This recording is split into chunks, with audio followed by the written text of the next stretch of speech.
Good evening. The man in charge of keeping transit moving in this city is moving on. TTC CEO Rick Leary announced today he is stepping down later this year. CTV's Mike Walker was at today's TTC board meeting and joins us live with the details. Mike. Well, Michelle, Nathan, Rick Leary announces a resignation at a press conference during the middle of today's board meeting. He insisted that he's leaving on his terms. Now the board accepted my resignation. A surprising announcement from TTC CEO Rick Leary. This was a difficult decision. Who will be stepping down from his post at the end of August. This year I turned 61 years old, and I believe there are some new opportunities and challenges awaiting me. I am not going to fully retire. Leary became interim CEO in 2017 and assumed the position on a permanent basis in 2018. He was repeatedly asked today if an internal investigation last fall into allegations of misconduct was a factor in his decision, but he insisted he's leaving on his terms. I'm excited. You know, I think it's an opportunity for the organization to be led in a new direction. That is not the case. Rick resigned to pursue new opportunities. Leary has led the TTC through challenging years, including the pandemic, multiple violent incidents, the Scarborough RT derailment, which led to Line 3 being decommissioned ahead of schedule, but said his last major undertaking was recently reaching a new agreement with nearly 12,000 transit workers. I believe that it was my duty and obligation to ensure that a new agreement was in place before I stepped down. The resignation surprising the head of the local transit union, who has been vocal about the TTC contracting out work. We welcome anybody willing to work with us constructively to have a relationship to move transit forward, to have a better relationship regarding transit workers and transit riders, and just have the whole system be able to. His departure comes as the transit agency is still trying to secure federal funding for new subways on Line 2, and the board today deciding to launch another media campaign to put pressure on Ottawa. It's important for the economic and social well-being of the city.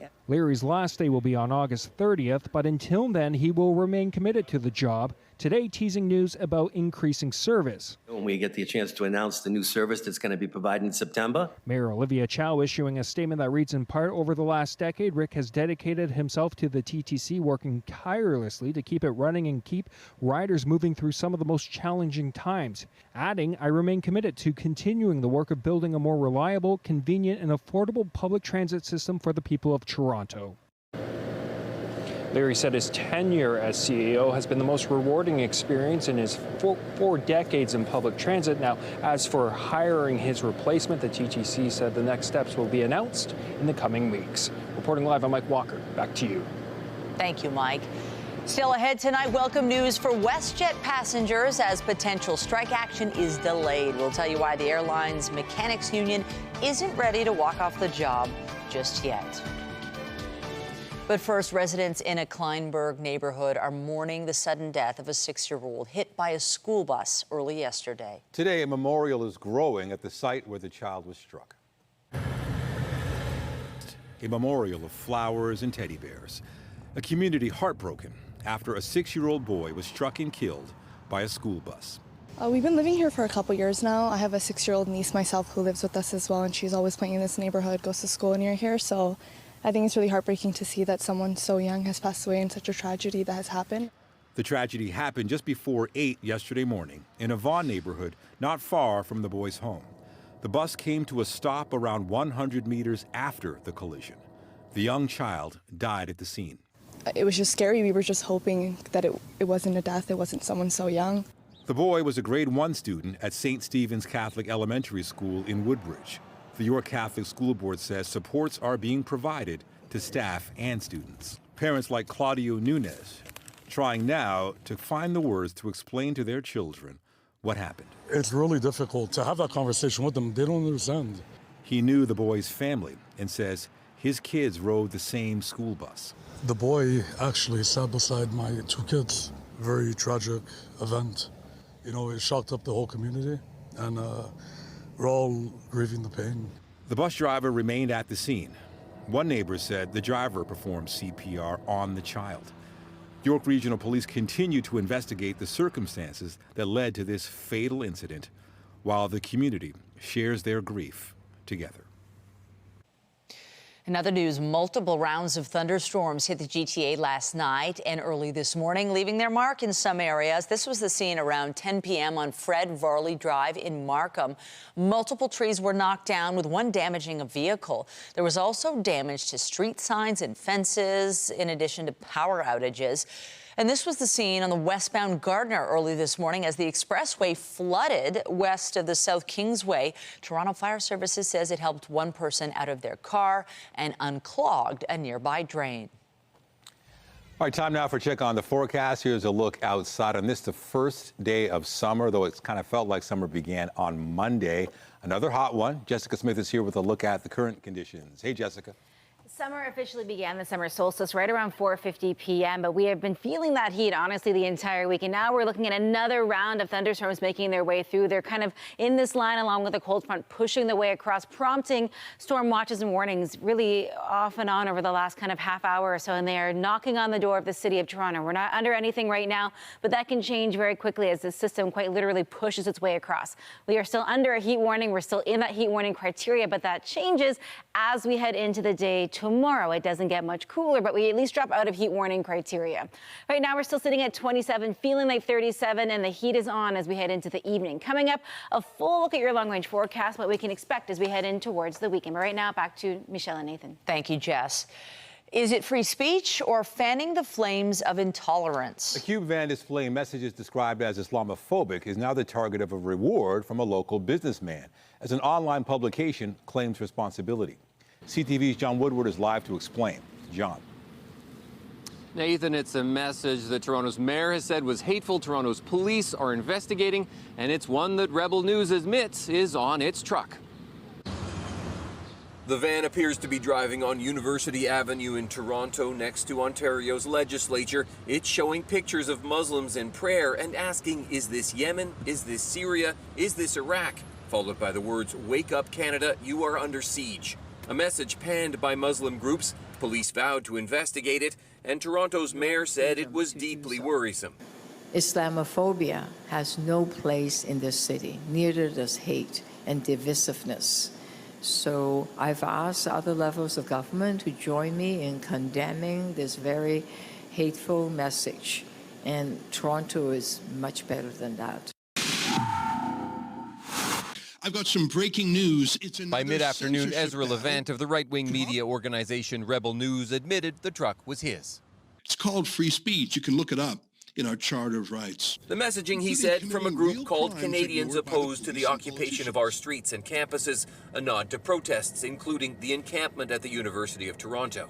A group by that name didn't seem to have an online footprint. It was such a blatant expression, I think, of Islamophobia.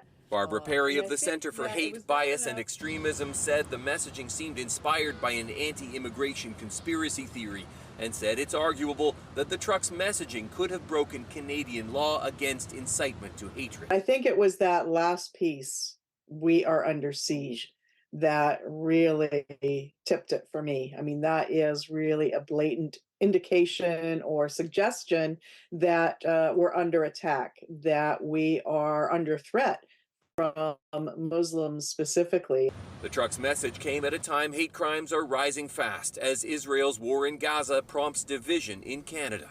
We've seen a 500% increase in both Islamophobic and anti-Semitic narratives online, for example. Toronto businessman Mohammed Faki had offered a $25,000 reward for information leading to who was behind the truck, something Levant called a bounty. I've hired a lawyer, and we're obviously going to fight, because this is still Canada, not Gaza. Levant said in order to pay those legal fees and avoid 2 years in jail, he's going to raise money from his supporters.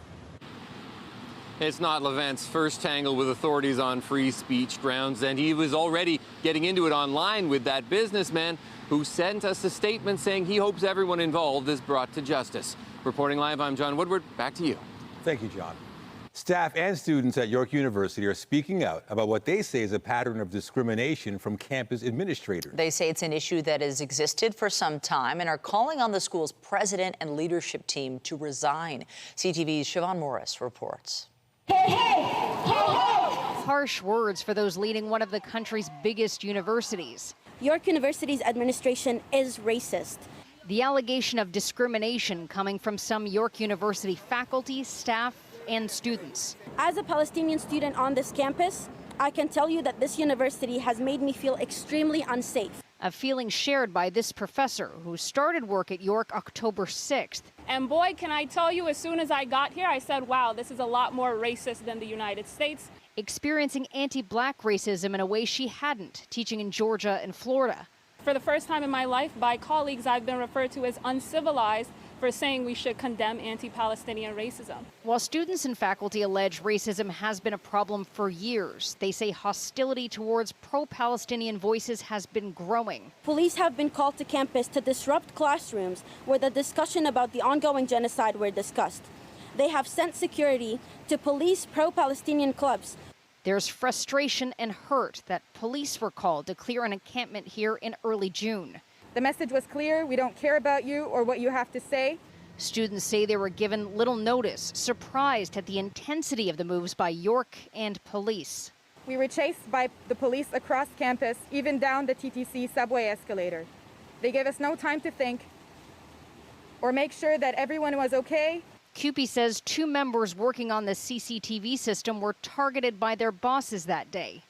2 people who have spotless work records were singled out for unfair treatment simply because they're Muslim. York University categorically denies the claim. CUPE has filed a grievance. Hey, hey, ho, ho, fraudulence got to go. This group wants the president of York University and the rest of the administrative team to resign. We're not interested in a repair of the relationship with the administration. We're interested in disclosure. We're interested in divestment. We're interested in a removal of police violence. A deputy spokesperson for York says the encampment was untenable because it infringed on community space, health, and safety, but also that the university is committed to creating a respectful and inclusive environment where everyone feels safe. Siobhan Morris, CTV News. Lawyers for a pro-Palestinian protest encampment at the University of Toronto presented their case in court today as the university seeks an injunction to clear the weeks-long demonstration. This follows presentations yesterday from the school's lawyers who argued the protesters have seized control of private property and are restricting the community's access to the area known as King's College Circle. The encampment's been in place since May 2nd. Protesters are demanding the school divest from companies alleged to be profiting from Israel's offensive in Gaza. The university's argued in court filings there's been numerous reports about harassment and hate speech in the encampment. Demonstrators deny those claims. The Toronto District School Board has accepted a staff report setting the stage for changes to its combating hate and racism strategy. The updated policy specifically includes the term anti-Palestinian racism. The staff report said it was acting in response to student and community voices calling for that change. But members of the Jewish community have raised concerns about the switch. As TDSB trustees voted on adopting the policy, some members said it was concerning to see it adopted in a way they felt was not specifically defined and could have impacts on Jewish and Israeli students. Many of the interpretations I have read about anti-Palestinian racism is that you can't support Israel without being anti-Palestinian. This is something I reject. One may have a pro-Israel sentiment, one may have a pro-Palestinian sentiment. I want to make it clear that the recent survey data indicates that 91% of Canadian Jews support the State of Israel. The use of the term anti-Palestinian racism was an effort to create space for Palestinian students to feel safe and express who they are without diminishing any other student's experience or identity. In the end, the report was accepted along with an amendment saying staff should also incorporate into their work concerns raised by the Jewish community about the significant rise of anti-Semitism since October 7th.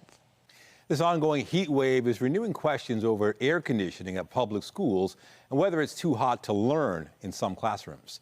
The Toronto District School Board says out of its 582 schools, only 177 have central air conditioning that extends to classrooms.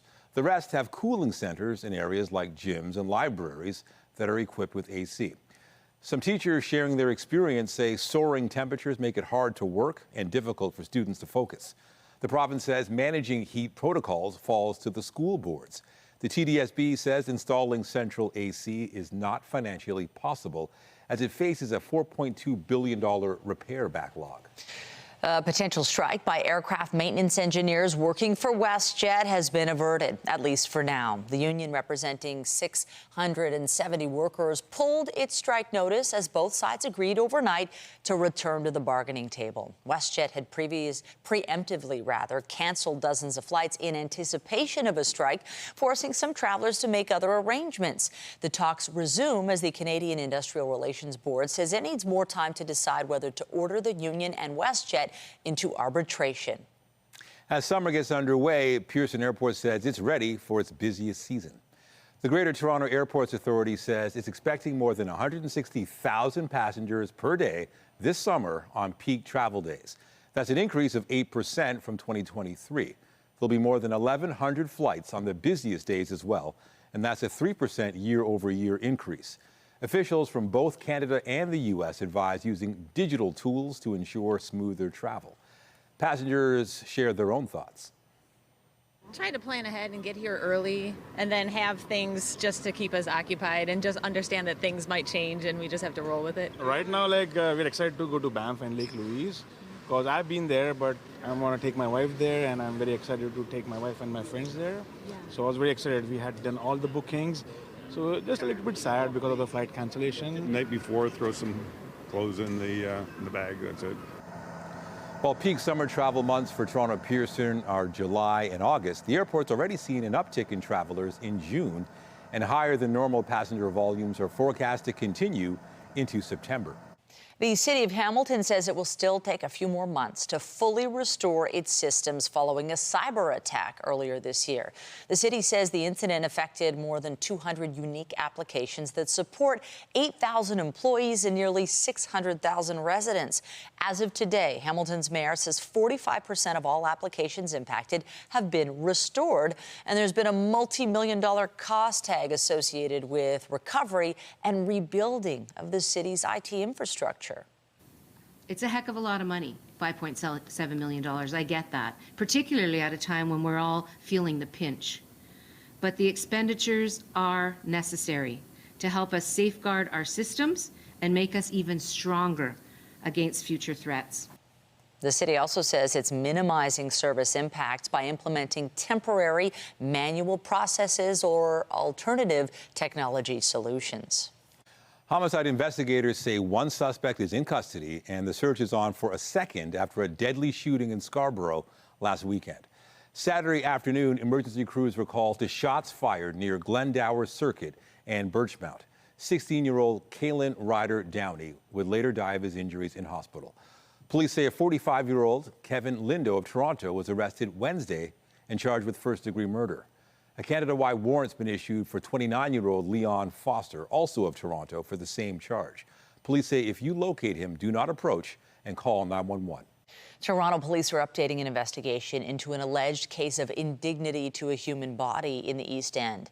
Police shared new photos of a suspect sought in the incident. On May 27th, investigators say they attended an apartment near Broadview and Dundas and found a deceased person in the unit. They say the person died of natural causes, but this male suspect knew the body was there and did not notify authorities. Police say the suspect goes by Daniel Joseph or Christie, and if you see him, you're asked to contact police. And police are also looking for this man. They say Tuesday night he was spotted exiting a stolen vehicle near Greenwood and Danforth. Investigators say they arrested a woman he was with at the time, but he got away. 27-year-old Matthew Carter of no fixed address is now wanted for possession of property obtained by crime, 2 counts of breach of probation, and 1 of failed to comply with a release order. We're getting a troubling new snapshot of how unaffordable Canada has become for renters. That includes how many people are spending more than half their paycheck to keep a roof over their head. CTV's Andrew Johnson has the story. The dream of home ownership isn't dead, but it's certainly out of reach for many Canadians, and renting right now isn't much easier. Rent prices have skyrocketed as the country struggles through a post-pandemic housing crisis experts say is also fueled by immigration. It's leaving many renters paying more than they can afford. It's easy $2,400, $2,500 for a 2-bedroom, and that's if you can find one. According to a new survey from Royal LePage, the financial reality of putting a roof over your head is particularly bleak in BC. 27% of renters in Vancouver are spending more than half of their net income on paying the rent. In Toronto, 19% are forking over more than 50% of their paycheck.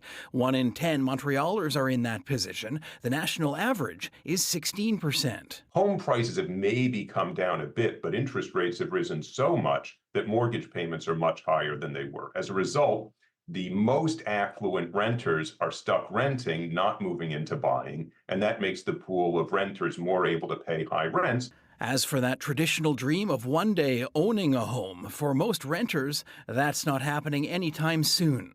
The survey reports 27% of renters in Canada do plan to buy a property in the next 2 years, but 69% said they had no such plans. Just over half cited insufficient income as a reason for their decision. You have a lot of renters who really want to get into ownership, but until either rates come down and or prices fall, it's going to be a while. Younger renters apparently aren't giving up. The survey shows the people who have the biggest intent to move into the buying market are middle millennials, people in their 30s, who may also be ready to start a family.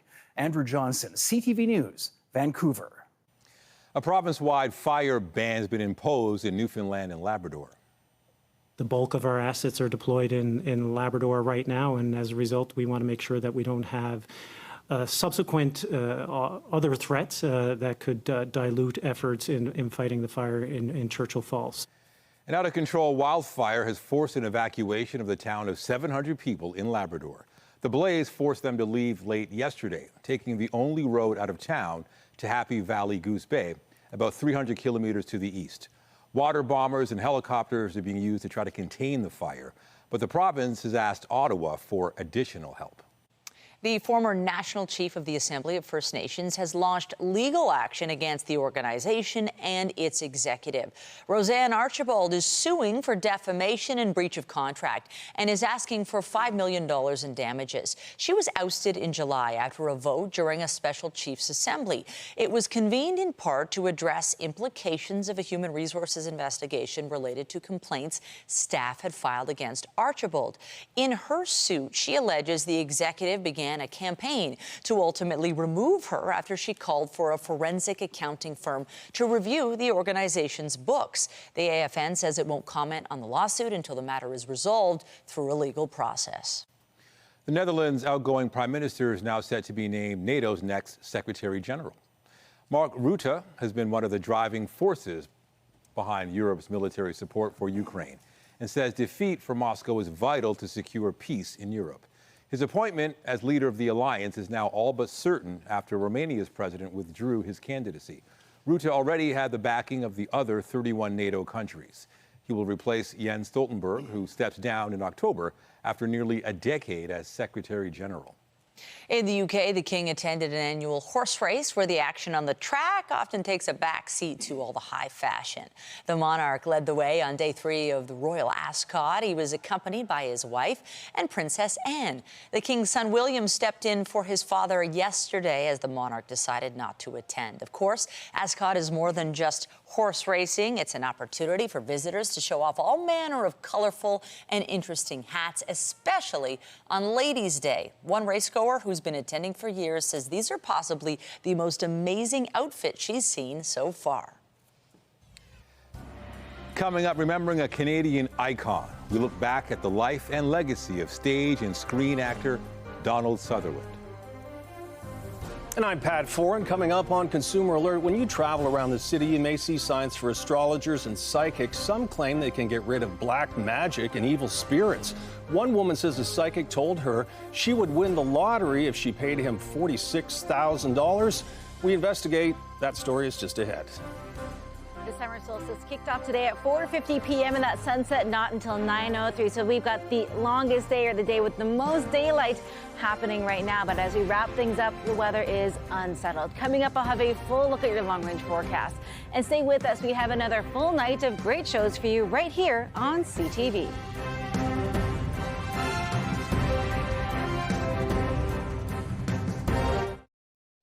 You've no doubt seen signs for them across the GTA, psychics and astrologers offering their services to help solve personal and financial problems. And while some may offer comfort to believers, there have also been cases of fraudulent activity you should be aware of.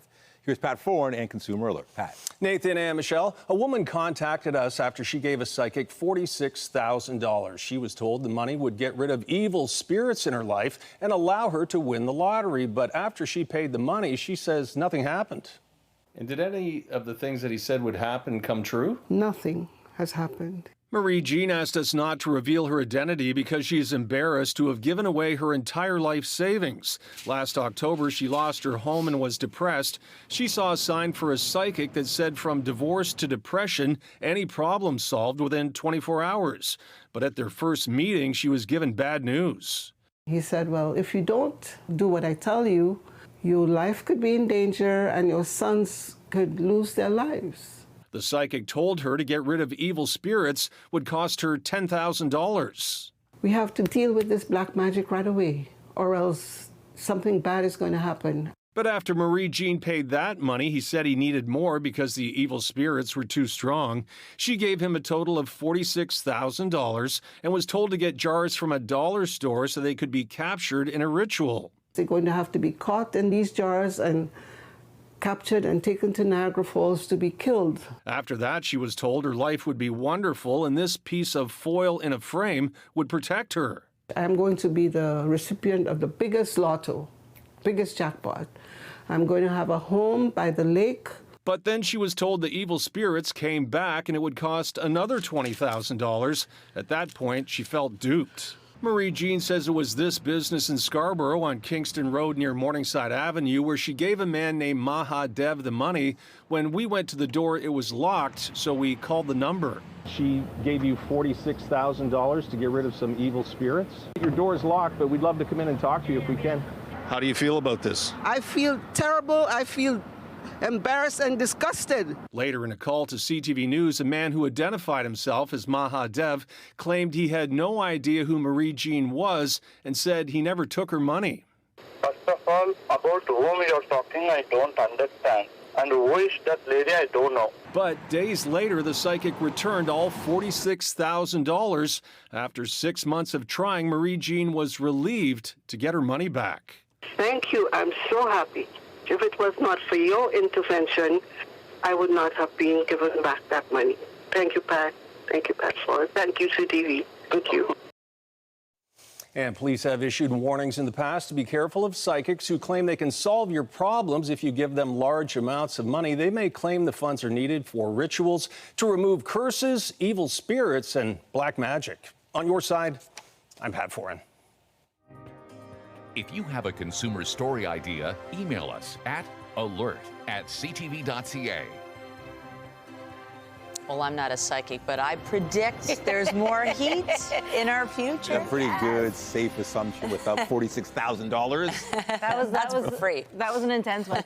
Also intense weather, still intense heat, and we're seeing some intense shower activity push its way across as a line of showers with a cold front swings through. It doesn't necessarily cool things down just yet, unfortunately, but it is going to get a little easier to spend some time outside as we head in towards, well, the day tomorrow and throughout the weekend. Weather is brought to you by Train, the most reliable heating and cooling brand. It's hard to stop a train.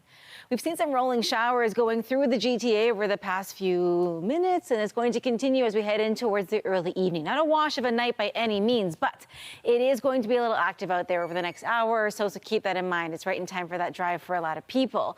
But we have welcomed in the summer solstice in a truly beautiful way with a little bit of shower activity. We're at 24 right now. We've cooled down pretty significantly as these showers start to push their way across, but it still feels very humid outside, and that continues as we head into the early evening with some rolling watches and warnings across southern Ontario. Tonight, though, it clears out, but still quite warm, 21, feeling like 29. It is generally around 17 to about 21 degrees across southern Ontario. We should be around that 14-degree mark. Into the day tomorrow, a little cooler, out of heat warning criteria anyways. We'll drop down to 29. It'll still feel like 38, and that southwestern corner still significantly warmer. They're still sitting 30, 31. We're watching the showers making their way through right now along with this cold front push out. Behind it, we get a little bit of dryness before another kind of spotty shower system makes its way through. Nothing super organized, but it will bring just bouts of rain off and on over the next kind of 24 to 48 hours. We're looking at it timing-wise right about now as we head in towards the early part of our evening. It clears out overnight, and we're looking at a muggy, albeit mostly cloudy night ahead of us. Cloud to start the day tomorrow, some sunshine into the afternoon. I know a lot of kids are wrapping up the school season, some already done, some going through to summer school, but the bulk kind of wrapping up tomorrow, maybe a half day, not too bad if you're heading out in the afternoon. But into the late afternoon, early evening, another round of showers come through, and then we're just looking at spotty shower activity off and on to begin our day on Saturday. Bit of a break, but we're watching for the heavier showers kind of Owen Sound through to Peterborough and east. So we do still get waves of shower activity throughout the day tomorrow, but if you're traveling anywhere north for the weekend, it is going to be a little messy to kick things off on Saturday. Into the day tomorrow, yes, it is still hot, but we are out of that heat warning criteria for the daytime high. Overnight, though, still pretty warm. Your Saturday and Sunday, scattered showers are expected. Still humidex values into the 30s, but it's not the 40s, so it's a little bit better.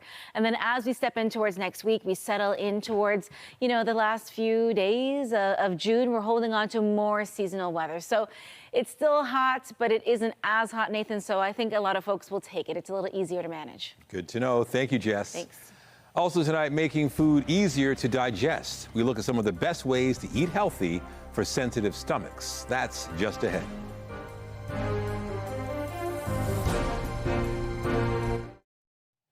Some 5 million Canadians suffer from some degree of irritable bowel syndrome. But avoiding certain food triggers can go a long way to help minimize the symptoms. Our health reporter Pauline Chan has more. Ever since he could remember, Steve Singer has always had digestive problems. So I'm lactose intolerant, I'm gluten intolerant, but I'm not celiac.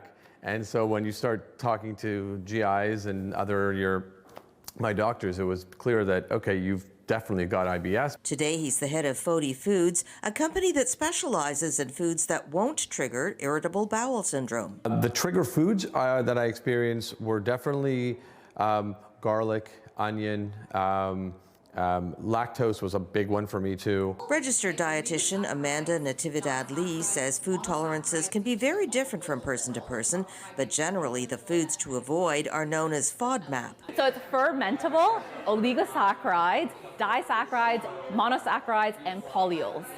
Fermentable carbohydrates. So carbs that can basically, for many people, will end up kind of bypassing the small intestine, entering the large intestine and fermenting there, because we have a lot of gut bacteria that reside there, and that produces a lot of gas, which can then lead to bloating, distension, cramping, diarrhea. Canada has one of the highest rates of IBS in the world, 18% of the population compared to the global average of 11%.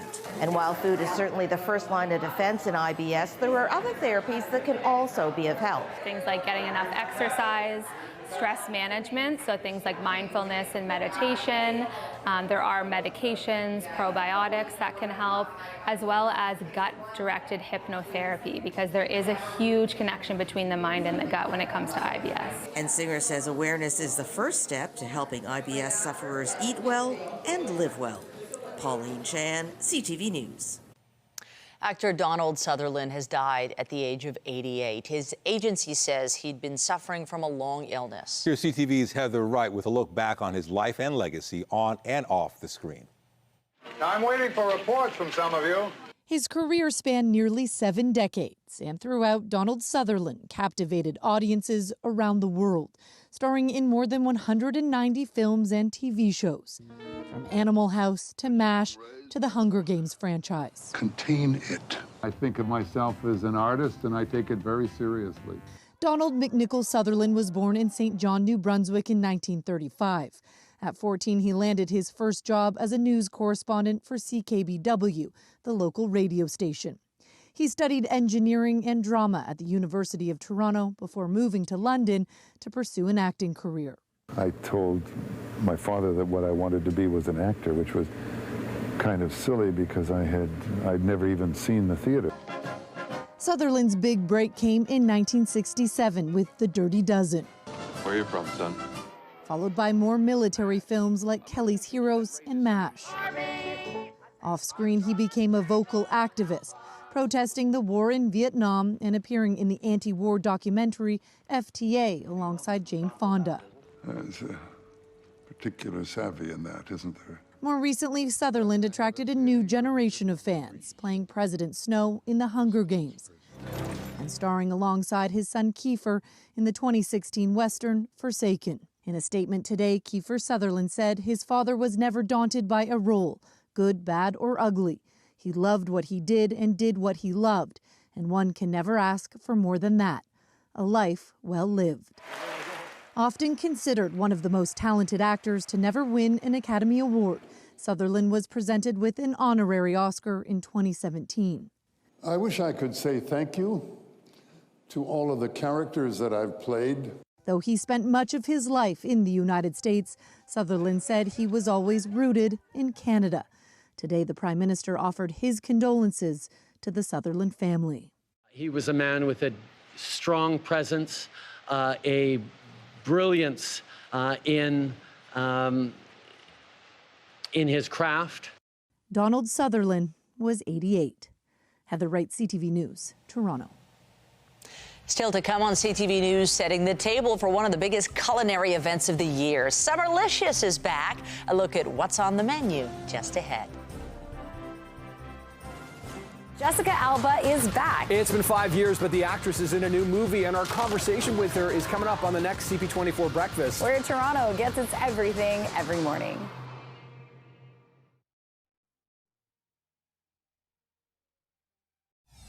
Now the board accepted my resignation. Updating our top stories, the CEO of the TTC has announced he is leaving the organization.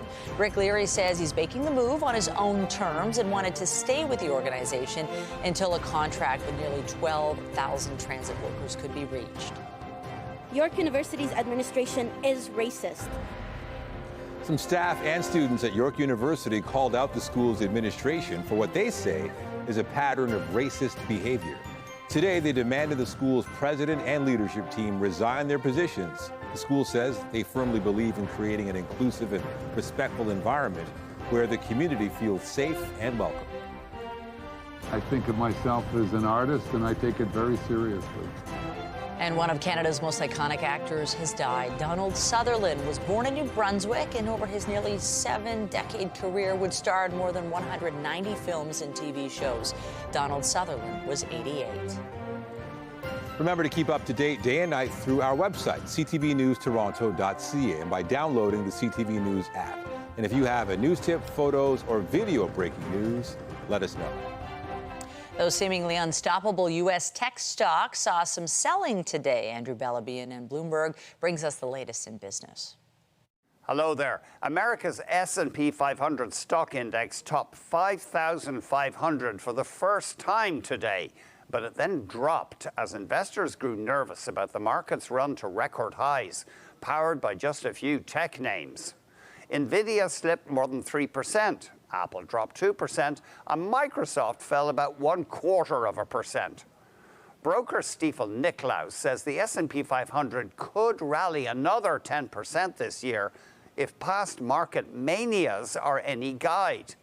But like prior bubble episodes, this one eventually has to pop too, according to the firm's chief equity strategist. Let's have a look at the markets. The Canadian dollar was at 73.08 US cents, up just over 1/10 cent. WTI oil, North America's benchmark, changed hands at $81.29, up 58 cents. Western Canadian Select oil was at $66.46, unchanged. And the TSX Composite ended at 21,581.35, up just over 64 points. That's the latest in business. I'm Andrew Bell of B&M Bloomberg. The Business Report is brought to you by Canadian Western Bank, the bank built for business. Premier Doug Ford is calling on Ottawa to increase tariffs on electric vehicles imported from China. On social media, the Premier voiced his support for Canada to match or exceed U.S. tariffs on Chinese imports, including at least a 100% tax on Chinese EVs. Ford claims China is taking advantage of low labor standards and dirty energy to flood markets with artificially cheap EVs. The Prime Minister says his government will look carefully at what steps need to be taken to support the auto industry and consumers for years to come.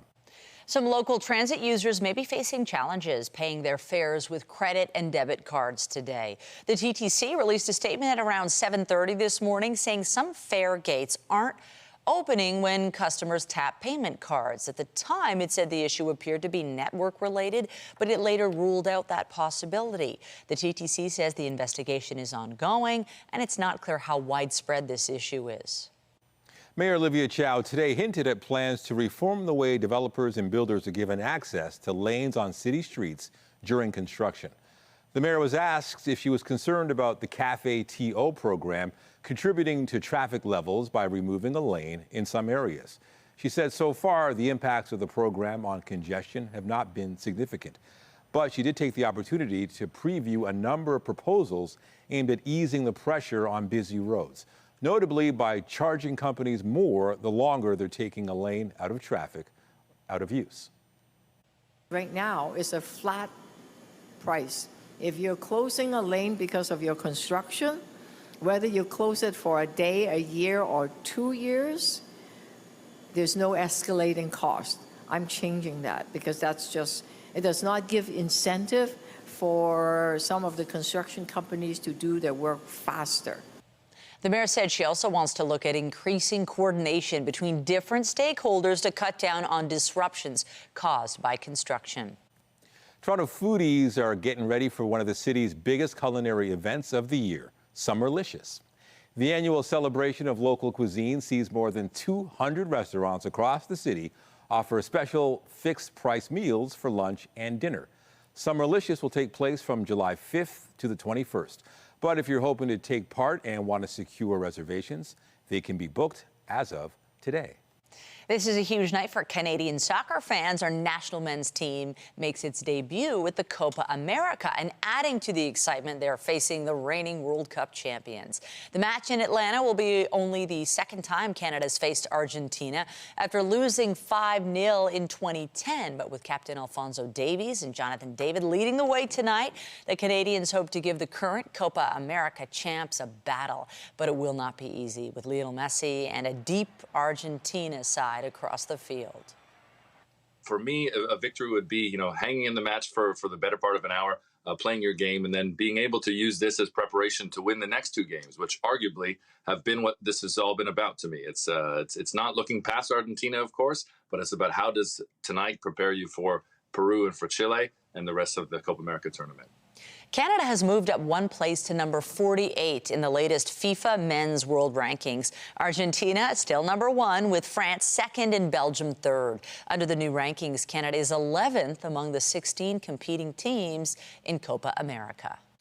Meanwhile, there was a big match this afternoon at the European Championship. Spain squared off against the defending champs in a heavyweight showdown. Away from Di Lorenzo. Oh, it's an own goal! Through his mate, and Ricardo Calafiori, the unfortunate defender who just couldn't get out of the way, all turn it away. A 55th minute own goal by Italy handed a 1-0 victory to Spain. The three-time Euro winners dominated the game and now advanced to the round of 16. Here at home, Italian fans gathered at Cafe Diplomatico on College Street to watch the game. They had like 2 shots all game. Embarrassing. Italy's still in a good spot. They're still in a good spot. Next game. We'll get them next game. Italy is looking to do something that has only been done once before in the 64-year history of this tournament: repeat as champions. In other action today, England drew 1-1 with Denmark, and Serbia and Slovenia also tied 1-1. Also tonight, a standing ovation for a brand new TTC driver who, after less than a year on the job, is being celebrated for saving a passenger's life. The heartwarming story in moments.